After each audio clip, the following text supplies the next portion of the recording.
Welcome back, everybody. Derrick Sue, your East Oakland advocate, and welcome back to Mental Health Awareness Month. This is May, and I'm talking about mental health this month. And I just finished the first two parts talking about my own personal struggles with depression and suicide and voices. So today, what I want to talk about is some of my training in the psychological um, arena, so to speak. And so I have received some training, not some training, but a lot of training on a lot of mental health issues. And also, like I said, I was constantly under the watch of a psychiatrist for my work in counterterrorism. And that was the whole 20 years.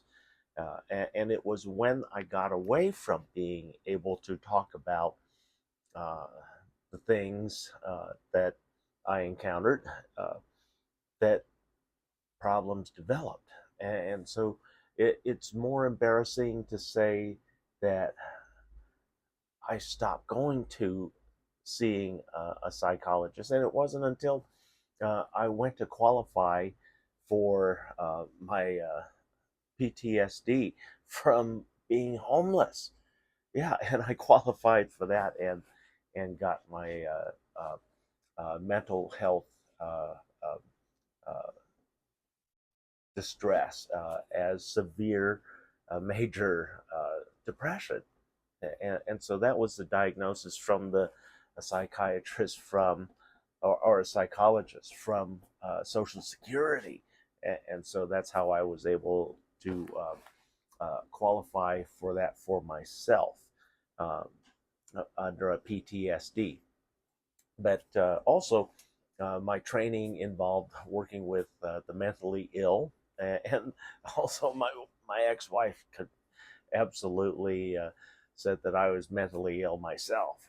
Well, I kind of got be a little weird in the head to do what the kind of work that I did uh, with the Department of Defense, Department of Justice, and so there were a lot of things, and I learned a lot about government throughout my career there, and it helped me a lot when I managed uh, a homeless encampment right here in Oakland because a lot of things that I was trained to look for, and then also I've been accused of.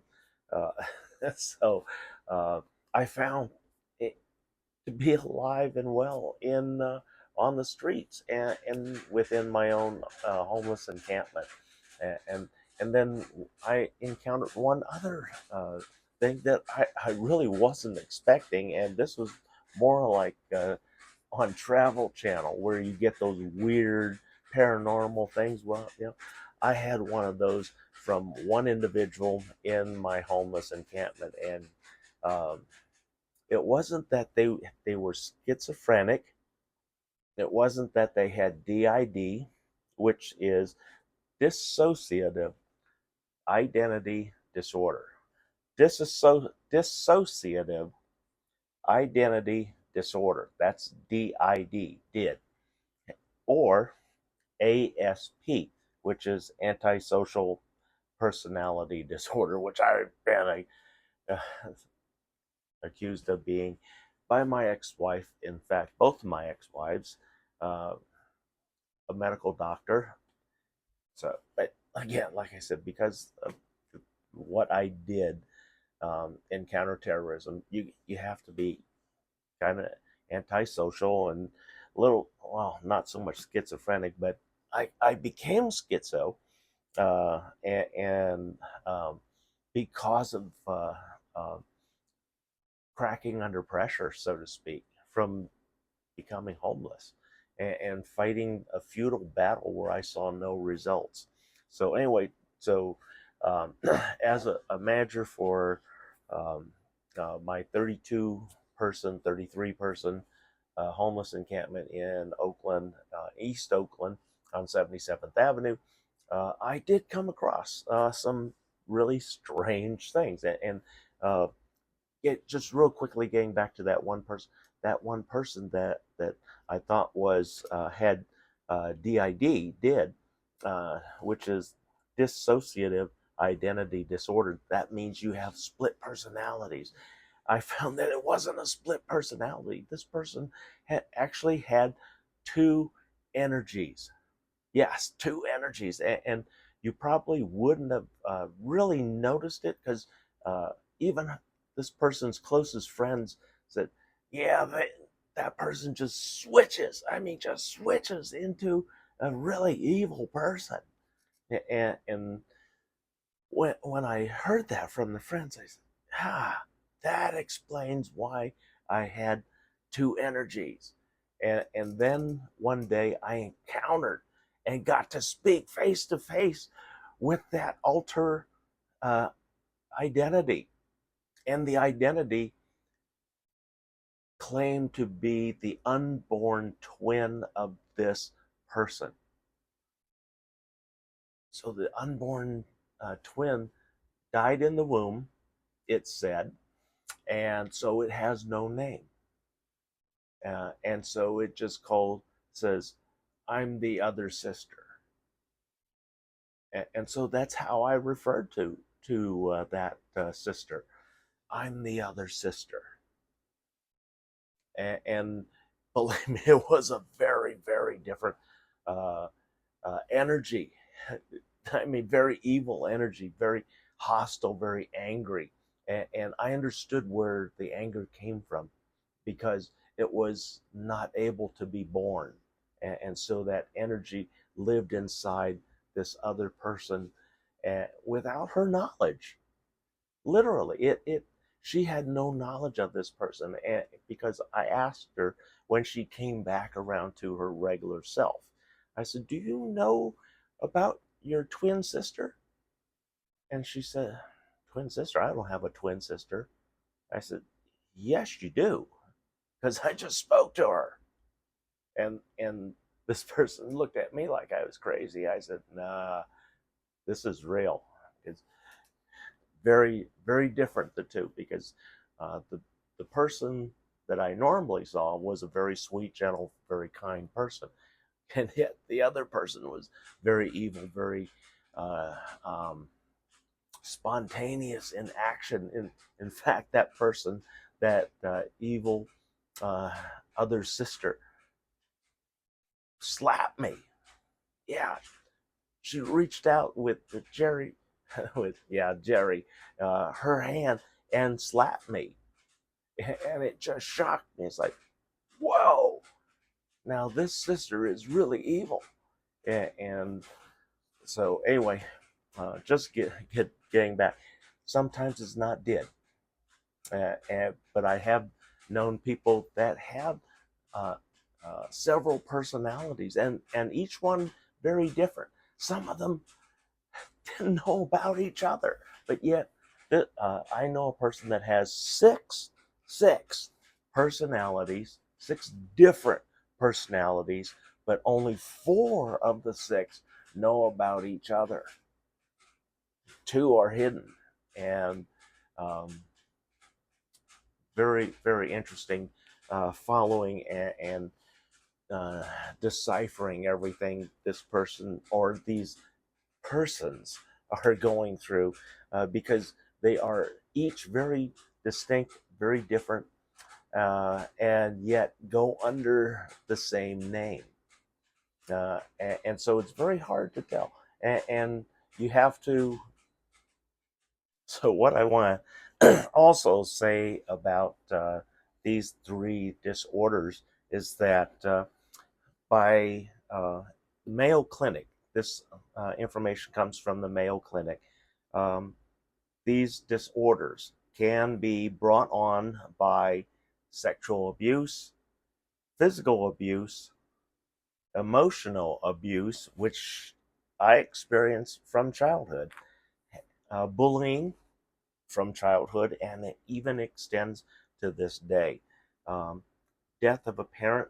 Well, I had my grandfather pass away when I was 14, and that was very traumatic, and I was very angry after that. So, um, the signs are there, and I don't have multi or actually AS.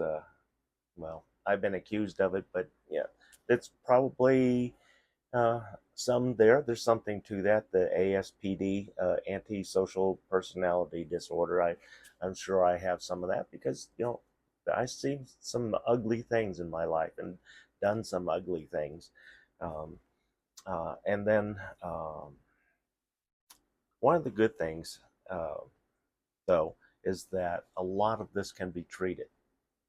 Uh, ASPD and DID can be um, treated. Let's see. Let's see. Oh, it's these disorders are caused by a chemical imbalance. Because I remember my doctors were talking about adding lithium for a while to change my chemical imbalance, and then other changes to the brain. Uh, and a lot of this tends to be genetic. Well, I don't know about being genetic, but I know that a lot of mine was brought on by environment because environment can induce this. And so it's pretty interesting. And it's very different. Schizophrenia is very, very different from DID and ASPD. And the difference with schizophrenia is that they have hallucinations, delusions, and extremely disordered thinking, uh, thinking and behavior, and hearing voices. Well, I've heard voices, and those are very destructive. That was when I was having a lot of uh, mental distress at the time, and that was during my suicidal period. Because even though I survived my first suicide attempt, the possibility of a relapse was always there, and I had a very close relative. In fact, though, one of my nieces, she was a two-time loser on suicide, which is good. She did was not successful, but she still bears the scars from those attempts. So it was a big scream out for her, and she's had to really work hard with her ASPD. She didn't have DID, she didn't have the dissociative identity disorder, but she had a lot of things that made her do bad things, and so it's good to see that she's finally turned the corner and turned her life around. But I don't know for a fact what's going on in her life because she's been out of mind for over 12 years now. But again, uh, schizophrenia is very difficult to deal with. It. I've known many parents that have kids with schizophrenia, hallucinations, delusions, that the parent is hurting them, uh, and then the kid lashes out in anger a lot of times, saying that they're defending themselves against their own parent who's only trying to help them, and so that's part of the delusions uh, of schizophrenia, and there's medications for that, but unfortunately, it's dependent upon that person with schizophrenia to stay on their medication. And unfortunately, uh, when they go off their medications, they get really unpredictable and very difficult for society to deal with it. In fact, many of you probably have seen or run across somebody in a bout of schizophrenia where they're delusional, screaming at something, or um, hallucinating, being attacked by uh, bugs or ants, and or other things that we can't see, but in their mind they're being attacked, and it's very similar to uh, uh, the homeless folks getting a hold of having a bad reaction to fentanyl or methamphetamine.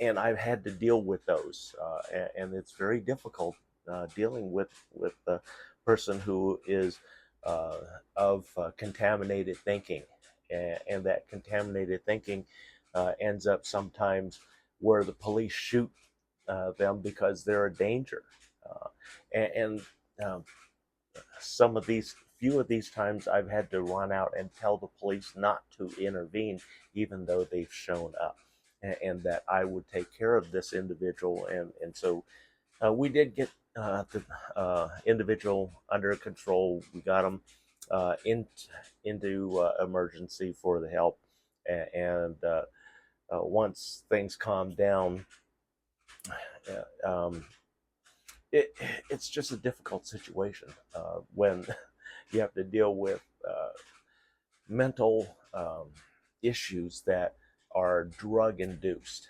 Uh, and those that are genetically induced, uh, there's medications, there's psychiatric help for those individuals, but again, it's dependent upon them showing up, showing up, taking their medications, showing up to their psychiatric talks. And for a lot of them, it's embarrassing. And for me, though, it's embarrassing that I'm not in psychiatric talks regularly, because it's a big relief. Yeah. So finally, uh, one of the most important things I want to emphasize is that all of these disorders are treatable. And according to the Mayo Clinic, they're the common treatments. There are three different treatments: haloperidol, flufen, flufenz, flufenzine, flufenazine. That's what it is. Flufenazine, and then chloropromazine. So those are the three chemicals, treatments that are used for those disorders. Um, Probably the most common disorder that you're going to normally see and be able to recognize is the antisocial disorder. And here's one of the things. These are traits that Mayo Clinic uh, says are typical for ASPD or antisocial traits. And then also, my ex-wife accused me of being antisocial, but one of the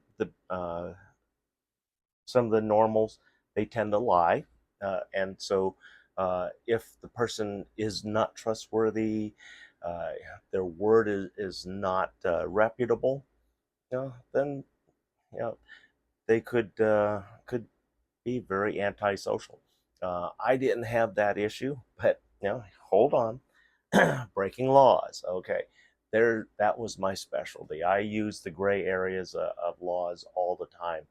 Um, I don't actually break them, but I don't actually stay in line with them either.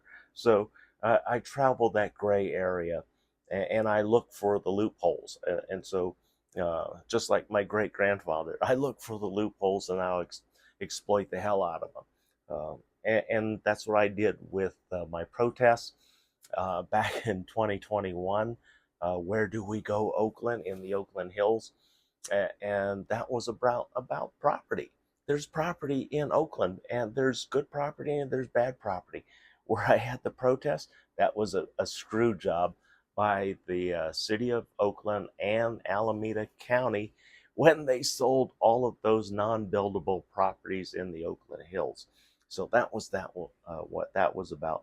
Also, act impulsive. Well, that protest was impulsive. Also, one of the characteristics that my previous wife remembers about me was that I was very spontaneous on the weekends when we didn't have anything planned or didn't have anything in the beginning.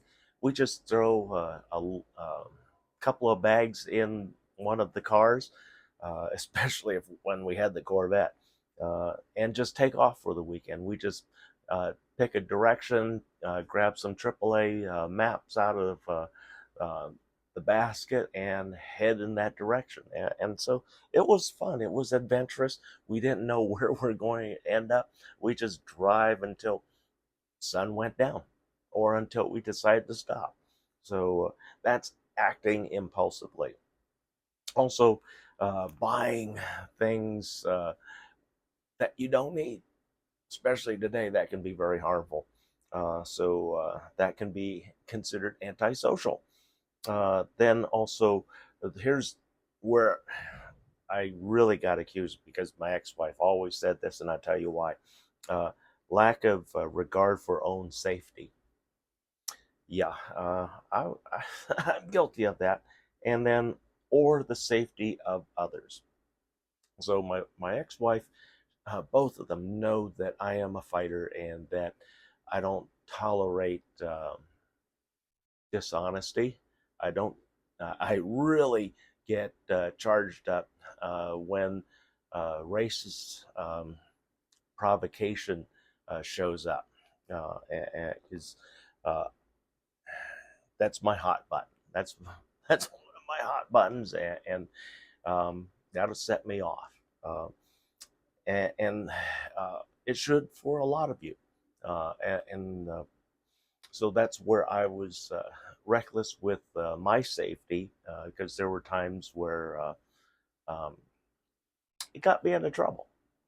Sometimes, and so, a couple of times she had to bail me out, not bail me out of bail jail, but get me out of a sticky situation by rewording the stupidity that came out of my mouth. But that's neither here nor there. And I say the disregard for the safety of others. Here's one of the things that because of my work, there was always the risk of uh, being discovered and found out, and my family could be in jeopardy. Meaning, my wife, my stepson, um, could be in jeopardy, and one of the things that her and I spoke about early on, in my career, was that I was not going to be compromised uh, in the event that they had them, her and her son, her or her son, held hostage, and the threat of execution, with if I didn't comply with the terrorist acts, it's like, sorry, I can replace you. Yeah, it was that cold, and it was shocking at first for her to that I said that, and that I could say it with such a straight face and very unemotional. And that's what happens when you've been raised a lifetime in racism. You become very disconnected, and so disconnected can also relate to being antisocial. So that's where that comes from. And so, like I said, when I was seeing doctors, psychologists, psychiatrists on a regular basis, I was very comfortable. And it was in the period that I was away from them that I got into a lot of and mental challenges, mental frustrations, and then PTSD.